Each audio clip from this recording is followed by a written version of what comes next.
আপনি জানেন মহিলাটা ওইরকম হবে, তবুও বিষয়া শব্দের জন্য ওখানে চলে যাচ্ছে।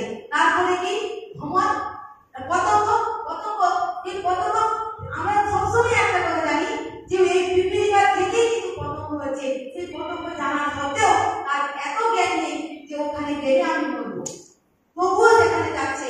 আর তারপরে কি হচ্ছে, তার মৃত্যু হয়ে যাচ্ছে। তাহলে পুরঙ্গা, মানঙ্গ, পতঙ্গ, ভূমিকা আর ভ্রমণ, একটা ভ্রমণ দেখবেন ফুলে ফুলে ফুলে ফুলে মধু খায়। ওই একই ঘটনা একবার কত ফুলের মাঝখানে ওই ভ্রমণ পৌঁছে গেছে। সেই ভ্রমণ সেখানে যখন দেখে না অনেক পদ্ম হয়ে আছে, সেই পদ্ম ফুলের মাঝখানে গিয়ে একটা ভ্রমণ খুব সুন্দরভাবে রসাস পালন করছে। করতে করতে অনেক সময় হয়ে গেছে, সমস্ত কি বলে ভ্রমণগুলো কি করছে, তারা বাড়ি যাওয়া আসার জন্য, এটা একটা কাল্পনিক ঘটনা কিন্তু এটার সঙ্গে জুড়ছে। ভ্রমণ কি করছে, চলো আমরা বাড়ি যাই, তখন বলছে তোমরা যাও আমি একটু পরে আসছি। বলতে বলতে বলতে বলতে সন্ধ্যা হয়ে আসছে।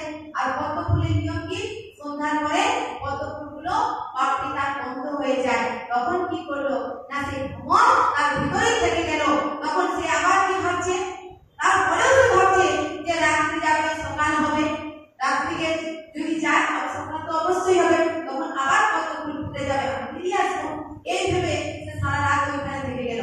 ঠিক ভোরের সময় মস্ত হাতির দল যখন সেই রাস্তা দিয়ে যাচ্ছিল, এক হাতি সেই জলে নেমে সমস্ত পদ্ম ফুলকে তছনছ করে ছেড়ে দিল। আর পদ্ম ফুল কিন্তু গাছে লাগা থাকলে কিন্তু পদ্ম ফুল হয়, কিন্তু ওটা যখন ছিঁড়ে ফেলে দেয় আর কিন্তু ফুটবে না। আপনারা দেখেছেন দুর্গা পূজাতে ফুল আর ফুটে না, ফুটা ফুল যদি আনাচ্ছে ফুটাই না, বন্ধ হবে না। এটাতে সেই রকমই সেই কি বলে সেই ফুলটাকে খুলে ছুরি দিয়ে তুলে ফেলে দিল। তারপরে কি হলো, তার সেই ভ্রমণ তার মধ্যে থেকে গেল।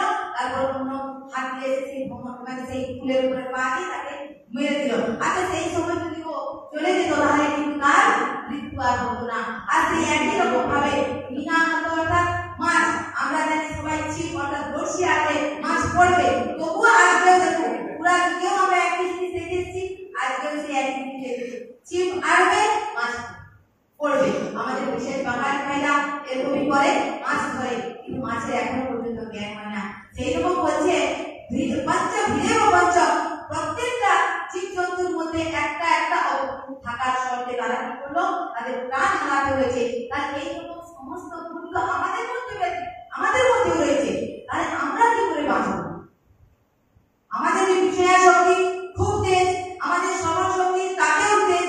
সেই জন্য বলছে যদি এর থেকে আমরা বাঁচতে চাই, সেই জন্য আমাদের যখন কি হয় না, এই যে জন্মদিন হয়, জন্মদিনে কেক কেটে আমরা কি করি, সটাই বলে দিচ্ছি, কেক কেটেছি আমরা বলি হ্যাপি বার্থডে, ওটা না বলে আমরা যদি কি বলি ওম তৎসৎ একদম পুরস্কার চিত্রমুচরৎ, বা আরো যদি মন্ত্র বলি ওম ভদ্রং কর্ণেভিঃ শৃণুয়াম দেবা ভদ্রে চক্ষুঃ, অর্থাৎ আমাদের চোখ যেন পবিত্র ভদ্র দেখে। আমাদের সন্তানদেরকে যদি আমরা বলি তোমরা ভদ্র দেখো, যেখানে যাবে মেয়েদেরকে মায়ের মতো